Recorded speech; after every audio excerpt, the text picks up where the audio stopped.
Hey, I'm Matt South of Mountain Choppers, located in Tamborine Mountain, Australia. Over the course of this series, we're going to be making our way down the east coast of Australia, starting in Mackay, North Queensland, and finishing our run along the infamous stretch of the Great Ocean Road located in southern Victoria. Along the way, we're going to be stopping in and showcasing some of the people that make Australia's Harley-Davidson community one of the best in the world. I chose to start this trip on my 1983 FXRT. The 83 FXRT was the first year of the FXRT. Less than 1,500 were made, and it remains the only year that was delivered with the shovel-head power plant. It was this year and model that was the current inspiration for the Lowrider ST, which I'll be finishing this trip on.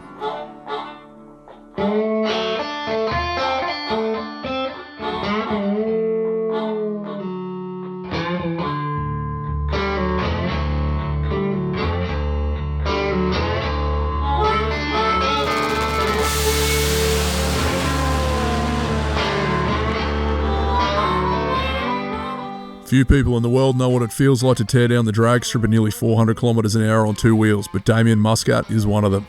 Beyond the track, there's a story of dedication, sacrifice, and the love of the sport that fuels him every day. Let's dive into the world of Australia's fastest man on two wheels.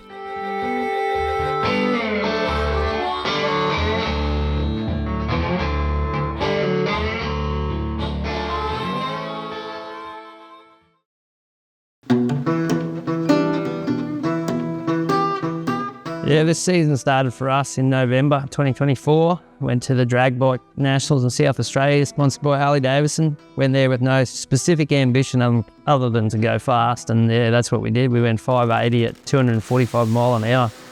Put us the fastest and quickest in Australia and equal 8th in the world. Mate, you've rattled those numbers off so many times that they probably don't seem like a lot to you, but you're doing a quarter mile, which is 400 meters, and you're doing that in 5.8 seconds, and you're doing it at a speed of nearly 400 kilometers an hour. That's it. Standing start, the 400 meters, and we're doing 394 kilometers an hour by the end, and we'll go faster yet. That has to come down to, at that point, muscle memory, right?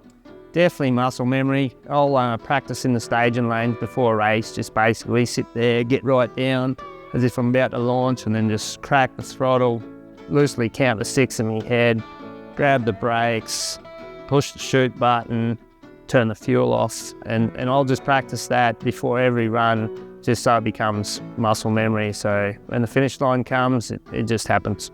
We got something like 2.5 Gs at the launch, and that 2.5 Gs pretty much remains for the whole track. These things pull like a freight train, so from start to finish, you're pulling. And then once you cross that finish line, you hit the parachute and you'll get a negative 2.5 Gs. So not only are you pulling 2.5 Gs, but then the chute comes out and you've lost 5 Gs almost instantly. Yeah, and you certainly know it because your eyeball's just about touching the visor and helmet. Your team and yourself put so much in prior to getting out on the track. Talk us through it. Yeah, there's quite a bit that goes on, and it's like any bike, I refer to my old Harleys. The more love you give it in the shed, the better it's going to run out on the track. And we've got a crew of 6 to 7, 8 guys and girls, and everyone's got their job to do. And one little thing could mean the difference between going fast or blowing this thing up. Obviously you have you've got your checklists you're running through, you're making sure that everything's dialed on this thing and it's doing exactly what you need it to be doing. But it's not just the machine. The team itself is like a machine as well, huh? Yeah, 100%. We remain very professional in the pits, and you got to be, when you're dealing with an engine that makes 1,500 horsepower and running on nitromethane as a fuel, yeah, you got to have your wits about you. There's no place for mucking about too much when we're racing. So much work goes into these things to keep them race ready. When things go wrong, it's not at home, it's on the track. How do you do it? Mate, everything you see in the shed here, it comes with us. We're too far from home not to take everything with us. So, I don't want to be going to a racetrack and breaking something and not being able to fix it. So, yeah, we carry, nearly 2 of everything, and it all comes with us. Amazing. And what's the setup? We got a semi-trailer. It's a dual deck, so sort of living up the front, down the bottom. Basically full kitchen, sharing toilet, little workshop at the back, and then the whole upstairs deck is full of the bike, tow vehicle. We've got things like a valve grinder, clutch grinder, basically, yeah, anything that we think we might need, it's in the trailer. You are the fastest man in Australia. You're running a 5.8 over a quarter mile. It's an incredible thing that you've accomplished. But it doesn't just start there. You don't just go from an old Harley, an old panhead, and then jump on one of these things. How did you get from jumping on an old pan to jumping on this thing? Well, I probably started earlier than that, mate. We all grew up riding around on a little peewee, you know, and on the dirt bikes, and it's that whole balance thing. I reckon riding a dirt bike through the bush is probably one of the best things you can do for balance. And it just grew from there. Never really had a road bike other than my old Harleys. And then I crewed for another guy at the drags on bikes, and got the bug and the need for speed, and progressed through a few different bikes, and ended up with these top fuel motorcycles. There's no faster, meaner thing in the world than a top fuel motorcycle on two wheels. It can't always be ripping down a quarter mile at 400 kilometre an hour.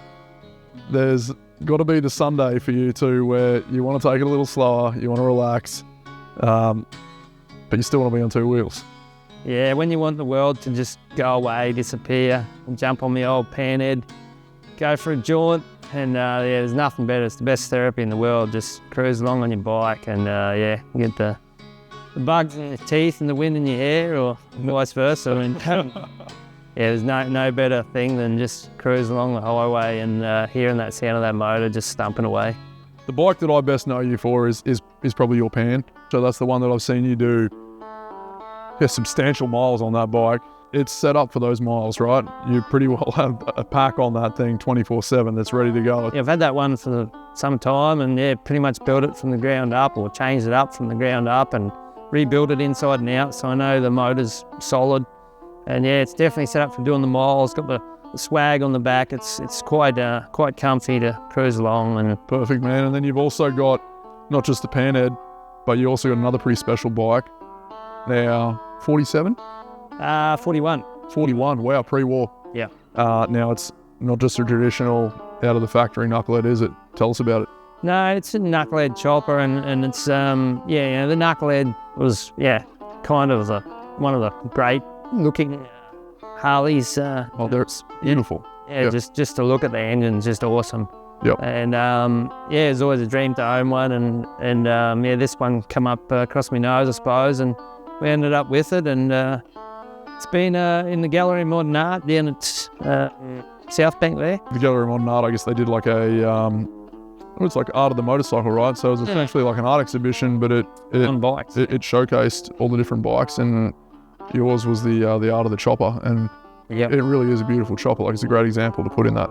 Mine was the only Harley chopper, and either side of that was graced by two old original Harleys, done Mickey Mouse finished. Amazing. Yeah, that's cool. Damo, thanks so much for having us, man. I always love catching up with you. We've been good buddies for a long time now, but I do appreciate you taking the time to talk us through this, and also respect as well how valuable your time is, especially with your pursuits right now.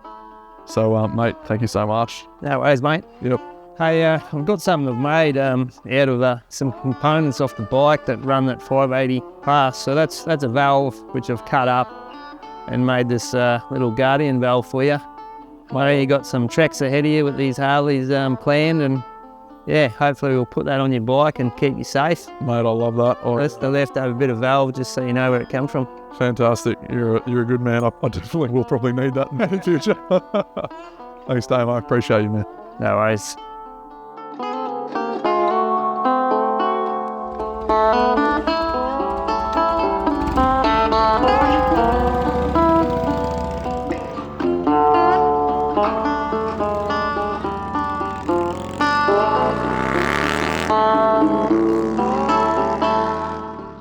Join us for part 2 of Rider's Journal as we make our way south to the Sunshine Coast, where we'll be paying a visit to Mel Wonder and her 1974 shovelhead chopper.